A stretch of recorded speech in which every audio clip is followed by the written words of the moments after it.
Gostaria de convidar os irmãos que estão em casa, os que estão aqui também, para que façamos uma leitura de alguns versículos que se encontram no capítulo de Mateus, capítulo 26.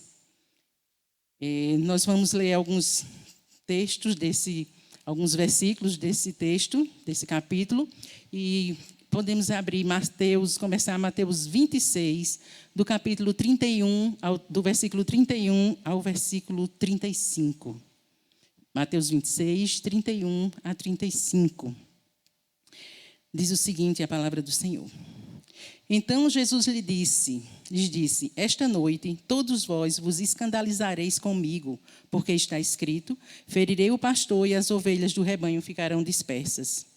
Mas depois da minha ressurreição, irei adiante de vós para a Galiléia. Disse-lhe Pedro, ainda que venhas a ser um tropeço para todos, nunca o serás para mim.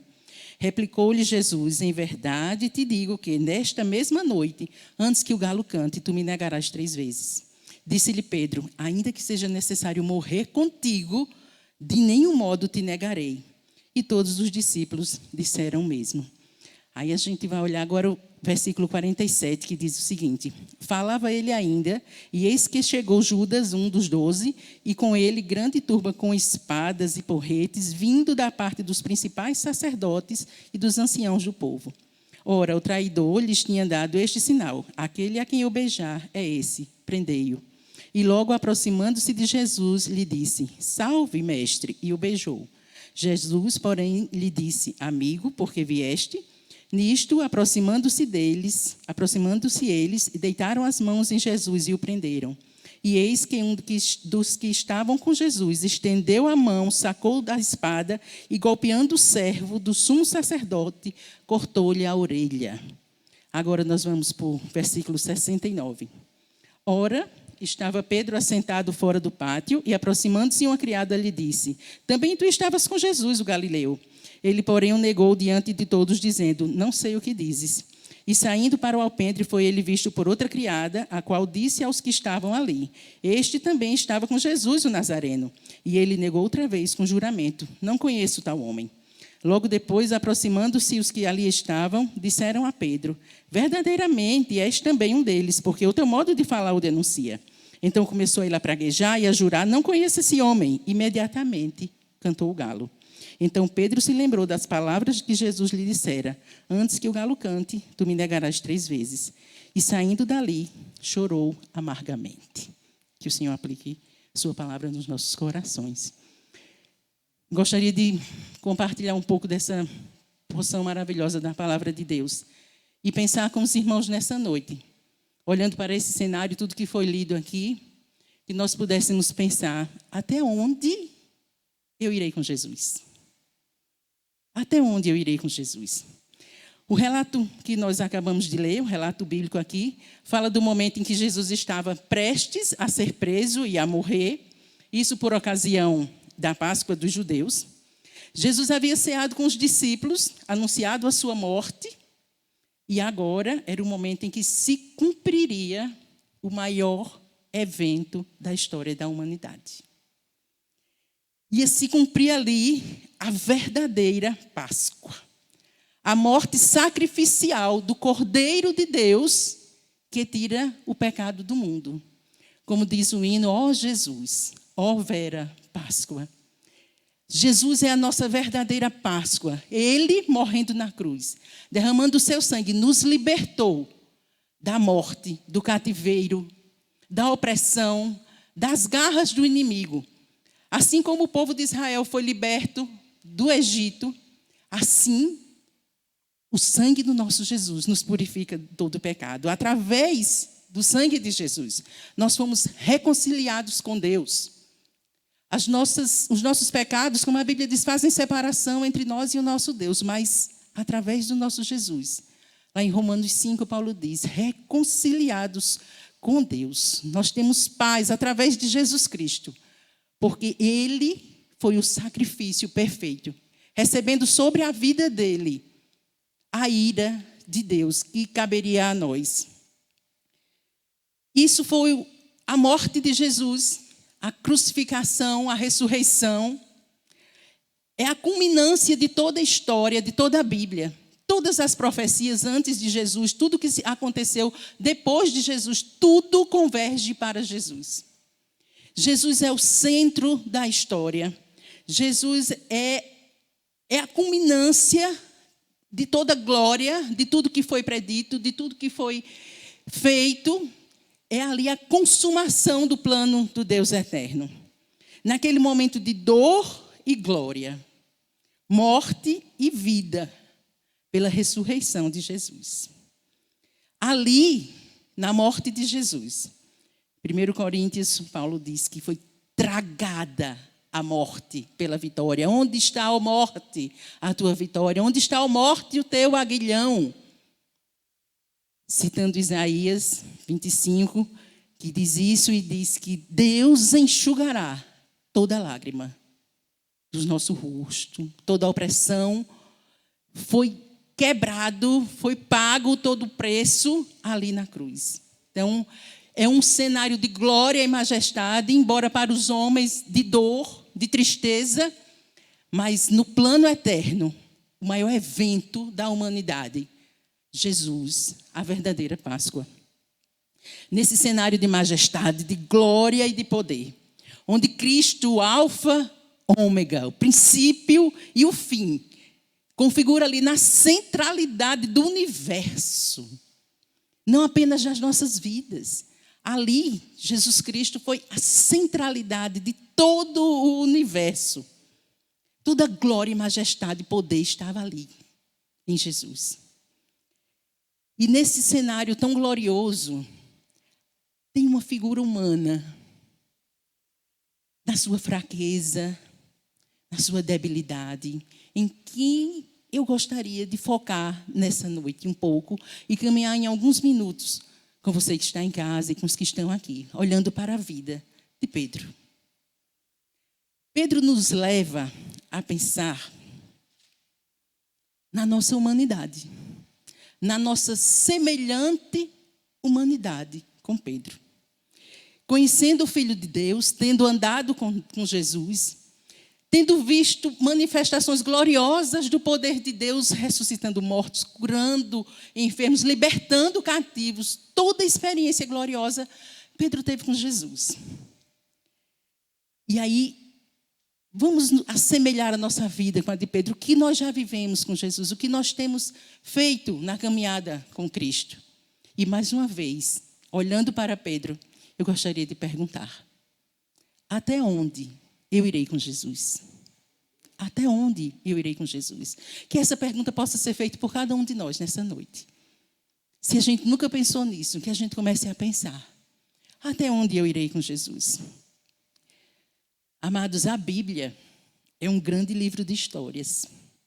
A Bíblia começa falando da história da criação e vai até a consumação dos séculos, não é verdade? É um grande livro de histórias, com muitos personagens.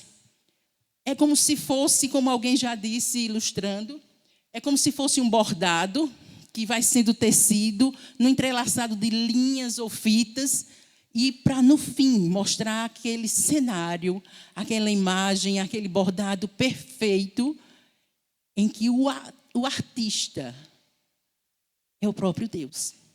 E nesse entrelaçado de vidas e histórias, desde a criação do mundo, nosso Deus vai tecendo e conhecendo a vida de cada um de nós. Assim que o Salmo 139 diz. O Salmo 139 diz: Senhor, tu me sondas e me conheces. Quando eu estava ainda no ventre da minha mãe, o Senhor já me conhecia. Não apenas a mim, Miriam, mas a cada um de nós. Olha que Deus soberano e maravilhoso. E a Bíblia faz o relato de muitos, inúmeros personagens. E na sua inerrância, na sua divindade e soberania, a palavra de Deus não omite as falhas dos homens. Embora que em alguns momentos esses homens também sejam destacados pela sua fé, pelo seu trabalho, pelo seu serviço ao próprio Deus. Em Hebreus 11, na galeria da fé, ali fala que alguns daqueles homens dos quais o mundo não era digno, todavia, A Bíblia nunca omitiu nenhum pecado e nenhuma falha de nenhum desses homens. Abraão, com seus erros, Jacó, Moisés, que não entrou na terra prometida. O que diremos de Davi? Homem segundo o coração de Deus, mas a Bíblia não esconde, não omite as falhas desses homens. E eu sei, meus irmãos, que era para que a gente também possa se identificar com eles. Se eles puderam, se eles foram servos, nós também poderemos ser. E pensando um pouco sobre a vida de Pedro, eu gostaria de pensar em alguns momentos da vida de Pedro e levar que a gente possa pensar também e talvez nos identificarmos com o que a Bíblia fala sobre Pedro. Alguns momentos maravilhosos da vida dele. Eu tenho que confessar que Pedro é um personagem assim que me encanta por várias características que ele tem. Lá em Mateus 4, 18 e 19, vem Mateus 4, 18, a partir do 18, vem falando sobre o chamado de Pedro. Quando Jesus passava e ele estava ali no barco e estava pescando. E em Lucas 5, vem falando mais detalhadamente sobre uma pesca que estava havendo ali. Eles não tinham conseguido pescar nada e o Senhor mandou que levasse o barco e pescasse novamente. E eles foram e pescaram, chamada a pesca maravilhosa. E logo em seguida o Senhor chamou. Chamou a Pedro, chamou a André, Tiago e João. Mas focando em Pedro. E o que o relato de Mateus diz é que Jesus passou e vendo Pedro ali, Jesus olhou para Pedro e disse assim: segue-me e eu te farei pescador de homens. É muito maravilhoso. Eu fico encantada com a palavra de Deus, com esse Jesus glorioso, sendo ele o Filho de Deus, o próprio Deus encarnado. Ele usa uma expressão de forma que aquele pescador possa entender, sem ter dúvidas. Alguma coisa do cotidiano daquele homem. Você pesca peixes, vem, eu vou fazer você pescar homens. E eu fico imaginando, meus irmãos, e aí eu já começo a pensar em nossas vidas. Aquele dia que o Senhor nos chamou. Aquele dia que nós estávamos como Pedro, como aqueles discípulos que também seguiram. Envolvidos em nossas próprias vidas, envolvidos com nós mesmos apenas, envolvidos com aquilo que nós tínhamos como interesse e os nossos interesses. Nós estávamos envolvidos com as nossas próprias pescas, com as nossas próprias atividades, nossas próprias vidas. E quando Jesus nos chamou, da mesma forma como ele chamou a Pedro, vem Miriam, eu vou fazer você pescadora de homens. Eu sei que com você também foi assim, meu irmão, minha irmã. Quando Jesus chamou você, a sua vida mudou o foco. O centro da nossa vida não é mais a nossa vontade, não somos mais nós mesmos, mas o centro da nossa vida agora é o nosso Senhor Jesus. E nós queremos viver para Ele e agradá-lo. E o que aconteceu com Pedro foi que Pedro nem questionou. Pedro nem disse assim: não, Senhor, deixa para depois, mês que vem, quem sabe, tal. Pedro seguiu. E eu fico pensando que não é porque Pedro era, naquele momento, alguém assim tão quebrantado. Mas foi a voz desse Senhor. Sabem um hino que diz: que doce voz tem, meu Senhor, voz de amor, tão terna e graciosa. Essa voz terna e graciosa que falou ao meu coração e ao seu também um dia. Chamou a Pedro e disse assim: vem. Em sua soberana autoridade, ele nos convoca. Sem precisar sentar e fazer um longo discurso, uma longa pregação. Aquele vem, e Pedro veio. E aí, nessa experiência, a gente já se identifica com Pedro. Essa emoção que certamente Pedro sentiu, essa voz irresistível do Salvador. E Pedro começa a caminhar com Jesus e vai na sua vida seguindo. E chega um momento em que Jesus despede a multidão, manda que os discípulos entrem no barco e sigam viagem. Isso está em Mateus 14. E Jesus se demora para orar sozinho no monte. E depois, quando já era madrugada, segundo o relato de Mateus, Jesus vem sobre as águas. E os discípulos ficam assustados com aquilo. É um fantasma? É um fantasma? E Jesus diz, não temas, sou eu. É Jesus quem vem.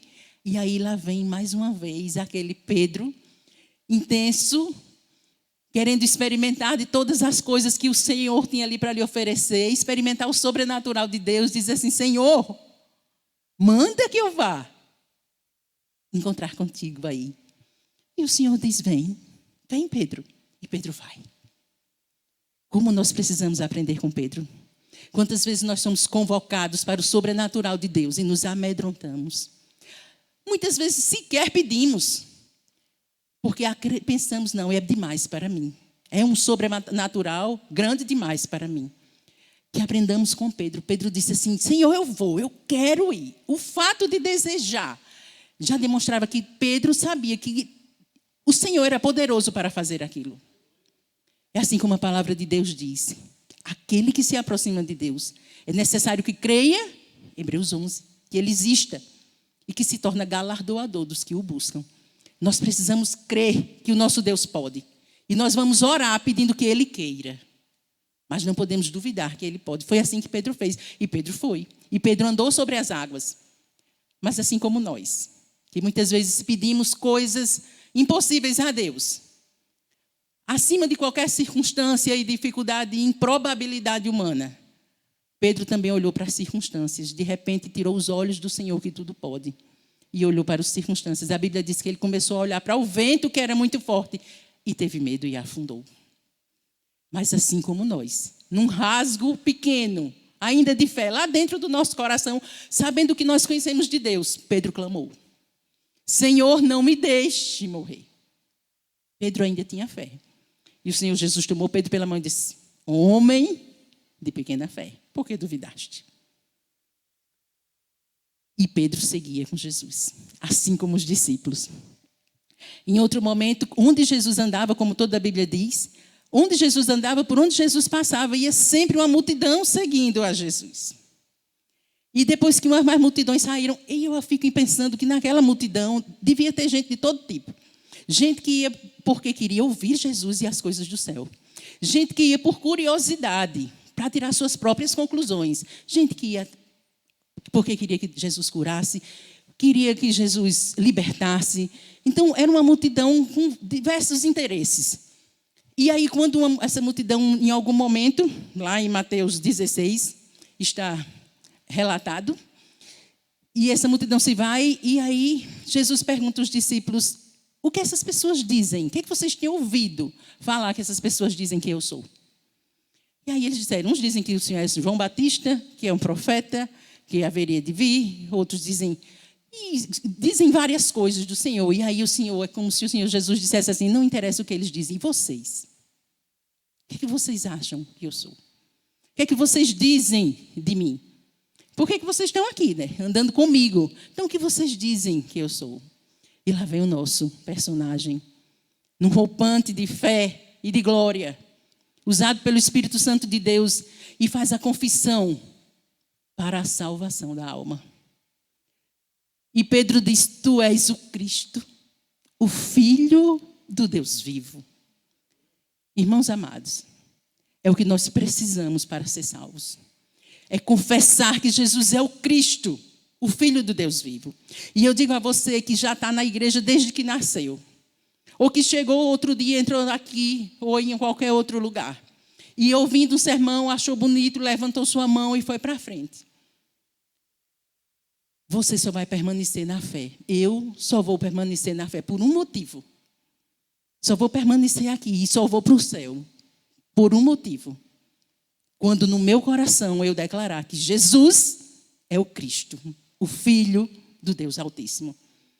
Você pode passar por qualquer dificuldade, nós podemos passar por toda tribulação, mas o que vai nos sustentar é a certeza de que Jesus é o Cristo, o Filho do Deus vivo, e que veio para nos salvar e é o nosso bom pastor.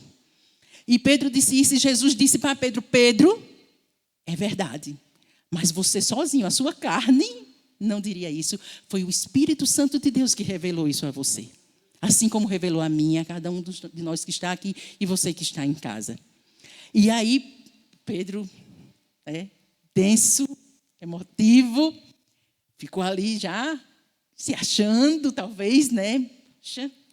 E aí, animado, e aí Jesus continua no seu discurso e dizendo que daí a poucos dias ele vai ser preso, vai ser julgado, vai ser morto. Aí lá vai Pedro de novo. Senhor, não diga isso não. Não diga isso não, Mateus 16 e agora 22. Aí Pedro humaniza Jesus. Pedro diminui Jesus. Pedro iguala Jesus a ele. E diz, Senhor, não diga isso não. Isso não vai acontecer não. Você não vai ser morto não. Mais ou menos é assim. Não declare isso para a sua vida não, Jesus. Não quer não. E aí Jesus repreende ele, porque a obra que Jesus veio fazer não era humana. Jesus não estava com medo da cruz. A obra era soberana. O Deus soberano já havia planejado essa obra desde a eternidade. E não era Pedro, e Jesus disse, para trás de mim, Satanás. Você é pedra de tropeço, e repreende a Pedro. Irmãos, nosso Deus não é tão pequeno quanto nós. Nosso Deus não é tão grande quanto nós. Nosso Deus é muito maior, e por isso Ele é nosso Deus. Então, não vamos dar a Jesus, não vamos dar ao nosso Deus as limitações que nós temos. Não precisamos defender Deus com as nossas próprias mãos de defesas, como Pedro fez. E seguindo o texto, quando Jesus foi ser preso, Pedro, o guarda chegou, Pedro, olha lá, desembaiou a espada e eu acredito sempre que ele queria dar na metade da cabeça do homem. Mas ele deve ter afastado assim, pegou na orelha. E Jesus disse, epa lá, rapaz. Guardem essa sua espada, porque se eu quisesse, eu mandaria anjos e eles me livrariam. Não é como você faz. É que tem a ver comigo, Pedro, não tem a ver com você. Irmãos, nós não precisamos defender a palavra de Deus. Nós não precisamos defender o nosso Deus com as nossas armas, com as armas humanas. A palavra de Deus diz que nós temos que responder com mansidão a todo aquele que nos perguntar a razão da fé que existe em nós. Com mansidão. E não na nossa força, no nosso braço, nem impondo a palavra de Deus a ninguém. Porque se o Senhor quiser, Ele agora, nesse exato momento, faz toda a terra se ajoelhar diante dEle. Mas o plano é dEle, não é meu, não é seu. O tempo é dEle, não é meu e não é seu. Ele é soberano. E aí nós chegamos já no fim, já chegando ali. Quando Pedro diz, Senhor, isso aí foi antes da espada, mas é uma parte bem importante, eu vou dar uma voltada aqui. Quando Pedro diz assim, Senhor, eu darei a minha vida por ti. Quando Jesus está falando que vai ser entregue, foi o texto que nós lemos, eu darei a minha vida por ti, Senhor. Foi uma entrega meio inocente, não é? Quantas vezes nós fazemos isso também? Eu darei a minha vida por ti. E Jesus diz, dá não, Pedro. Antes que o galo cante 3 vezes, você vai me negar. E Pedro segue. Ficou assim, pensativo. E isso acontece lá em João, relatado em João 18, Mateus 26, do 69 a 75, como nós lemos. E quando as forças humanas, quando aquela espada não funcionou, quando Pedro viu Jesus sendo levado, é como se Pedro dissesse assim, eu só vou até aqui. Eu só vou até aqui. Agora eu não posso mais resolver. Não é mais comigo. Eu só vou até aqui. Aonde nós estamos dispostos a ir com Jesus? Até onde? Até onde você vai? Até onde eu irei com Jesus? Pedro foi até ali, na porta do templo. E quando as pessoas começaram a dizer, você estava com ele? Eu não, e não, e não. E se segue, e aí Pedro, depois que negou, a Bíblia diz que, o texto diz, que Pedro chorou amargamente. Meus irmãos queridos, vamos adiantar. Lá em João 21, tem depois da morte, e aí segue Jesus, aconteceu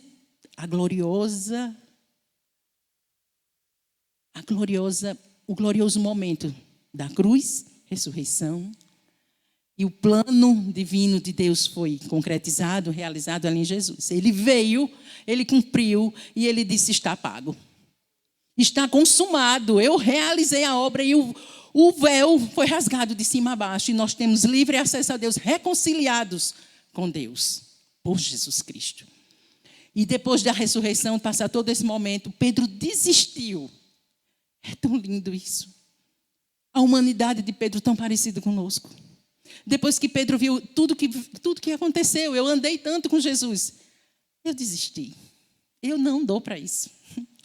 É muito para mim. E em capítulo 21 de João, diz que Pedro estava ali de novo com aqueles discípulos e disse assim, eu vou pescar. É como se pensasse, eu vou voltar lá para onde eu estava. E não deu para mim, eu sou muito fraco. E Jesus, o Deus da glória, sendo muito grande, que a ninguém despreza, não esqueceu Pedro. Jesus foi lá. E resumindo, Jesus sentou com Pedro e disse assim, Pedro, tu me amas? Pedro, Senhor, tu sabes que eu te amo. E diz Jesus de novo, Pedro, tu me amas. Pedro, tu me amas. E não apenas isso. Jesus disse assim, eu não desisti de você, Pedro. Pedro, tu me amas. Sabe quando eu te chamei para ser pescador de homens? Mesma coisa eu te digo, tu me amas, apacenta os meus cordeiros. Tu me amas, apacenta os meus cordeiros, Pedro. Pedro, tu me amas. E Pedro foi refeito, foi reconciliado, foi curado, foi renovado pelo Senhor, que não desiste de nós. Eu tenho poucos minutos, irmãos, para aplicar essa palavra aos nossos corações e às nossas vidas. Queridos, quantas vezes nós nos sentimos assim como Pedro? Olhamos para as nossas vidas, para os nossos pecados, para as nossas falhas. E diante do cenário de glória, quando nós nos deparamos com a palavra de Deus ou quando alguém compartilha conosco sobre a gloriosa majestade de Deus, nós olhamos para nós mesmos, nossas falhas e dizemos, não posso. Não, eu vou voltar para a minha vida normal porque não dá para mim isso não, de viver para Jesus não. Eu desisto, eu só vou até aqui. A palavra de Deus diz, de uma forma maravilhosa, em Mateus 12, 18 e 21, citando Isaías 42. O meu servo, o Salvador, Deus falando disso, não esmagará a cana quebrada, não apagará o pavio que fumega. Meu querido, ainda que a gente se sinta como uma cana quebrada, não vale nada.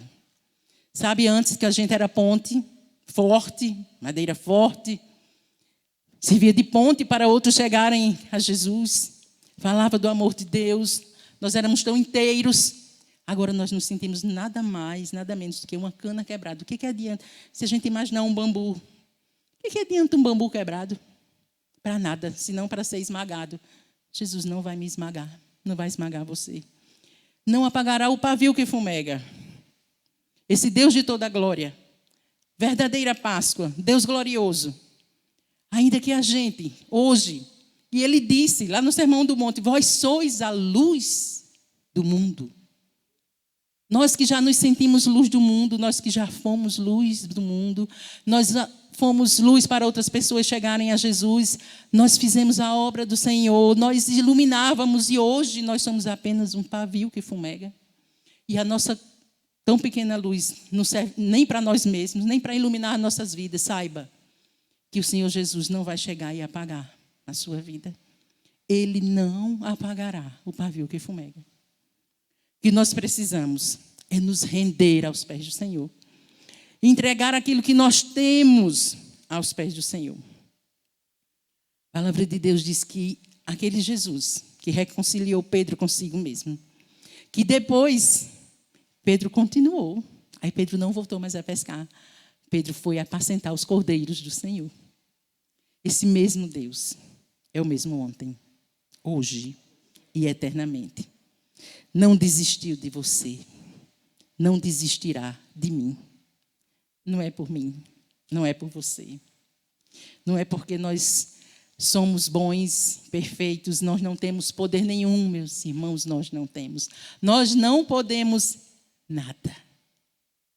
Mas Ele não desiste de mim. Não desiste de você. Não esmagará a cana quebrada, nem o pavio que fumega. Então, entregue a sua dor a Jesus. Ele sabe Ele sabe, como ele sabia de Pedro. Sabe quando Pedro chegou para ele, quando Jesus chamou Pedro, disse: Pedro, tu me amas. É como se Jesus dissesse assim: Pedro, você não me pegou de surpresa, Pedro. Lembra? Lembra que eu já tinha falado que você ia me negar 3 vezes? Você não me pegou de surpresa, Pedro. Eu já sabia, eu te conhecia. Meus irmãos, nós não surpreendemos a Deus com os nossos pecados e falhas. E Ele quer que a gente faça como Pedro. Diga hoje para o Senhor: Senhor, tu sabes que eu te amo. Tu sabes que eu desejo andar contigo, mas eu não consigo sozinho. E o Senhor te levantará. Vamos orar mais uma vez.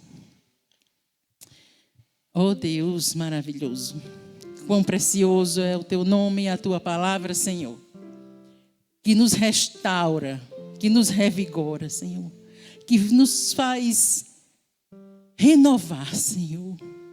Oh Deus bendito, como tu és bom. Como tu és bom, Senhor. A tua bondade vai além das nuvens, ó Deus. As tuas misericórdias, que é aquilo que nós precisamos para não sermos consumidos pelos nossos próprios pecados, ó Deus. Essas misericórdias são renovadas todas as manhãs, Senhor. E o que dizer da tua graça, Senhor, que é melhor do que a vida.